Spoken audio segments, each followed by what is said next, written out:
অন্য ধর্মাবলম্বীরা তোমাদেরকে তোমাদের দেশ থেকে বের করে দেয়নি, তোমাদের উপর কোনো যুদ্ধ চাপিয়ে দেয়নি, অর্থাৎ শান্তিপূর্ণ সহাবস্থান করছে, তাদের প্রতি সদাচরণ করতে তোমাদের আল্লাহ তোমাদেরকে নিষিদ্ধ করেনি না, বরং আল্লাহ তাআলা সদাচরণকারী ন্যায়নিষ্ঠ আচরণকারীকে ভালোবাসেন। তার মানে সংখ্যালঘুদের প্রতি, অন্য ধর্মাবলম্বীদের প্রতি কোনো মুসলিম যদি সদাচরণ করে, এই লোক আল্লাহর ভালোবাসা পাবে। বাংলাদেশের মানুষ ধর্মপ্রাণ, এদেশে ওলামা একরাম দায়িত্বশীল।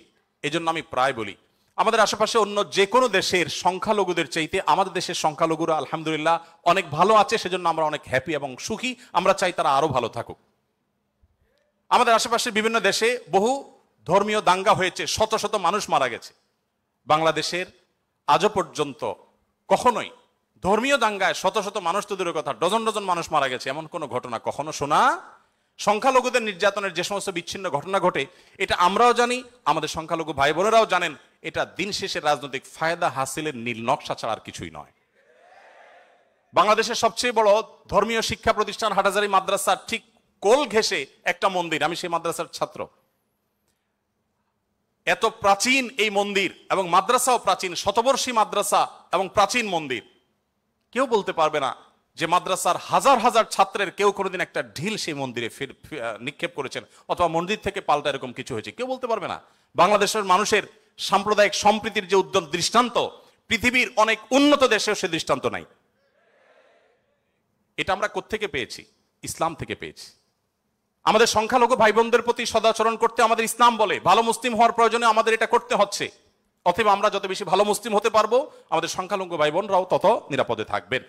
নবী সাল্লাল্লাহু আলাইহি সাল্লাম বলেছেন, যেই ব্যক্তি কোনো অমুসলিম, যিনি মুসলিম ভূখণ্ডে বসবাস করার পারমিশন নিয়ে আসছেন, ধরুন বাইরে থেকে ভিসা নিয়ে এসছেন, অনুমোদিত তার বসবাসটা, এরকম কোন অন্য ধর্মাবলম্বীকে যদি কোনো মুসলমান হত্যা করে, এই মুসলমান এই হত্যার কারণে জান্নাত তো দূরের কথা, জান্নাতের ঘ্রাণও সে পাবে না।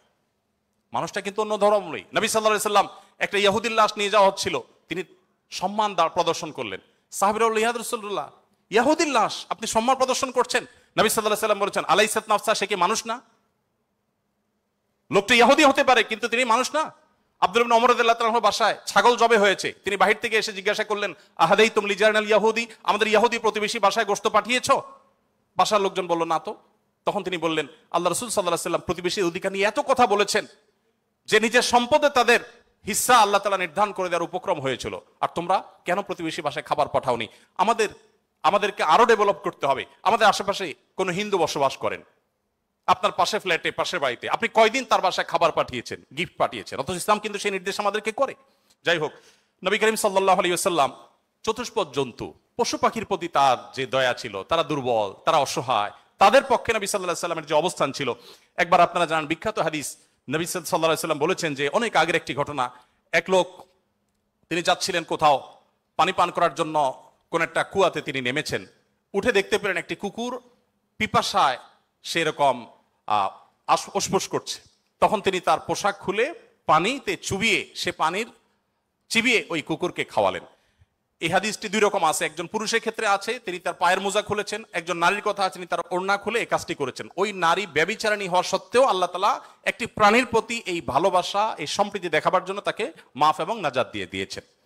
নবী সাল্লাল্লাহু আলাইহি সাল্লাম বলেছেন যে এর বিপরীতে একজন নারী, আপনারা সেটাও শুনেছেন অনেকে, যে একটি ইবাদত গুজার একজন নারী একটি বিড়ালকে বেঁধে রেখেছিলেন এবং সে বিড়ালকে বেঁধে রাখতে রাখতে এক পর্যায়ে না খেয়ে বিড়ালটি মারা গেছে, তাকে খাদ্য দেননি। শুধুমাত্র এই কারণে তিনি ইবাদত গুজার হওয়া সত্ত্বেও আল্লাহ তাআলা ওই নারীকে জাহান্নামী হিসেবে ঘোষণা করেছেন, শুধুমাত্র একটা প্রাণীর জীবনের প্রতি এই হেয়ালিপনা করার জন্য। এখন প্রাণী তো দূরের কথা, মানুষের জীবন আমরা শেষ করে ফেলছি নির্দয়ভাবে। নবী করিম সাল্লাল্লাহু আলাইহি সাল্লামের আরো হাদিস আমরা জানি, একটা পাখির দুটি বাচ্চাকে কেউ একজন ধরে নিয়ে গেলেন। নবী আলাইহিস সালাম যখন দেখলেন এই কাজটি কেউ করেছে, তখন বললেন যে কে কাজটি করেছো? তখন নবী করিম সাল্লাল্লাহু আলাইহি সাল্লাম তাকে ডেকে বললেন, যাও, এই যে পাখি, মা পাখিটা সে ছটপট করছে আমি দেখতে পাচ্ছি, এই বাচ্চাগুলোকে সেখানে রেখে আসো, এটা তোমার জন্য জায়েজ নাই, মা পাখির বাচ্চাগুলোকে তুমি ছিনিয়ে আনবে জাস্ট তোমার বিনোদনের জন্য। তখন নবী করিম সাল্লাল্লাহু আলাইহি সাল্লাম ওই নির্দেশ সাহাবীকে করেছেন এবং ভৎসনা করেছেন এই কাজটি করবার জন্য। এর বিপরীতে আরেকটা ঘটনা আমরা জানি, এর পাশাপাশি আরেকটা ঘটনা আমরা জানি, নবী সাল্লাল্লাহু আলাইহি সাল্লাম এক ব্যক্তিকে দেখলেন তিনি পিপিলিকার উপদ্রব থেকে বাঁচার জন্য আগুন দিয়ে পোড়াচ্ছেন। তিনি বলেছেন, খবরদার, লা ইউআযযিবু বিন-নার ইল্লা রাব্বুন নার, আগুন দিয়ে পুড়িয়ে নির্মম ভাবে তুমি এটাকে হত্যা করতে পারো না, যদি হত্যা করতেই হয় তাহলে তুমি এমনি পিষে মেরে ফেলো, অন্য কোনো ভাবে মেরে ফেলো, নির্মম ভাবে তুমি মারতে পারো না। আমাদের অনেককে দেখবেন যে ওই যে এক ধরনের আঠা পাওয়া যায় ইঁদুর মারার, সে আঠা দিয়ে ইঁদুর মারার চেষ্টা করেন, নির্মম ভাবে মৃত্যু, হত্যা করা বা নিধন করা, এটা জায়েজ নাই।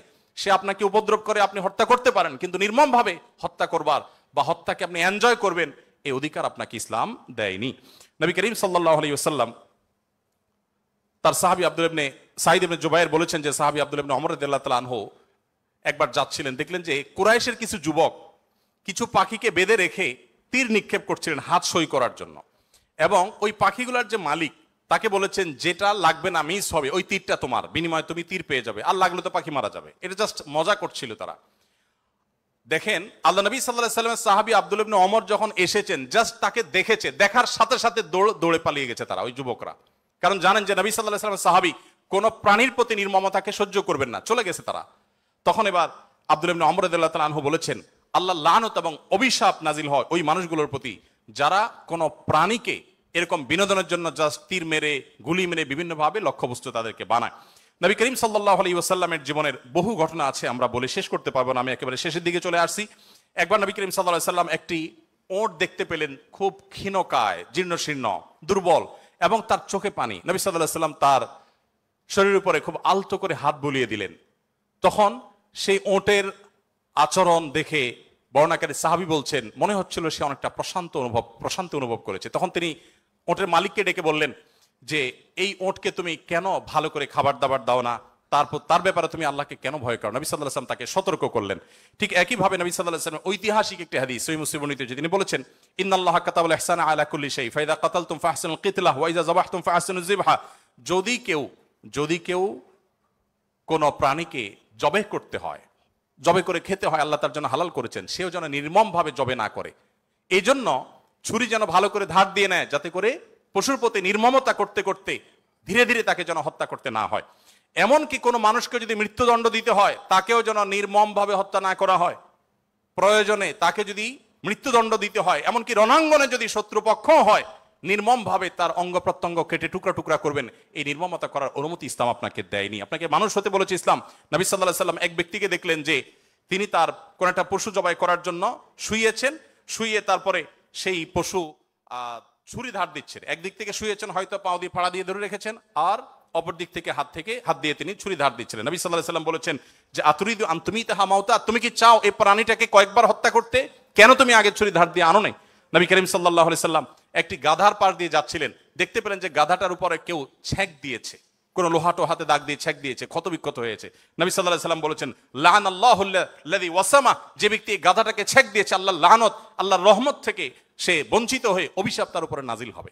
নবী করিম সাল্লাল্লাহু আলাইহি ওয়াসাল্লাম এক ব্যক্তিকে দেখলেন যে তিনি বলছেন, হে আল্লাহর রাসূল, আমি যখন ছাগল জবে করি তখন আমি যাতে অপ্রয়োজনীয় কষ্ট দিতে না হয়, নির্মমতা করতে না হয়, সেদিকটা খেয়াল করে। নবী সাল্লাল্লাহু আলাইহি ওয়াসাল্লাম বলেছেন, রাহিমাকুল্লাহ, তুমি যদি ছাগলের প্রতি দয়া পরবশ হও, আল্লাহ তাআলা তোমার প্রতি দয়া পরবশ হবেন। ভাইরা আমার, এমনকি তৃণ লতা গাছপালা এগুলো প্রয়োজন ছাড়া যদি কেউ কাটে, নবী সাল্লাল্লাহু আলাইহি ওয়াসাল্লাম বলেছেন ওই ব্যক্তির মাথায় আল্লাহ তাআলা জাহান্নামের আগুন নিক্ষেপ করেন। প্রয়োজন ছাড়া যদি বৃক্ষ নিধন করে কেউ, আমি যদি সারাদিন সারারাত বলি, হয়তো নবী সাল্লাল্লাহু আলাইহি ওয়াসাল্লাম দুর্বলদের অধিকার আদায়ের জন্য কি করেছেন, শুধু কথা বলেননি, কি করেছেন সেগুলো বলে হয়তো শেষ করা যাবে না। আমাদের সময় অনেক আগে শেষ হয়ে গেছে। আমি শুধুমাত্র শেষের দিকে আসছি এবং বলতে চাই, আজকে যে জায়গায় আমি দাঁড়িয়ে কথা বলছি, এই বিশ্ববিদ্যালয় সহ বহু বিশ্ববিদ্যালয়, বিশেষ করে পাবলিক বিশ্ববিদ্যালয়গুলো, যেগুলো মেধাবীদের, দেশের সবচেয়ে বড় ভালো মেধাবীদের সবচেয়ে বড় বিচরণ ক্ষেত্র, এই জায়গা থেকে আমাদের আনন্দের অনেক ইতিহাস যেমন রচিত হয়েছে, দুই একটি দুঃখের এবং বেদনার ঘটনাও এখানে ঘটতো। তার মধ্যে থেকে একটি হলো র্যাগিং এর ঘটনা। নতুন একজন শিক্ষার্থী, যেখানে পুরাতন শিক্ষার্থী বা বড় ভাইদের কাছে, সিনিয়রদের কাছে স্নেহ ভালোবাসা পাওয়ার কথা, র্যাগিং এর নামে তাকে অপমানিত করা, অপদস্থ করা, তাকে হ্যারাসমেন্ট করা, তাকে অপমান অপদস্থ করে পশুর মতো বুনো আনন্দে মেতে ওঠা, এটা আমাদের দেশের অনেক শিক্ষা প্রতিষ্ঠানের একটি অঘোষিত কালচারে পরিণত হয়েছিল।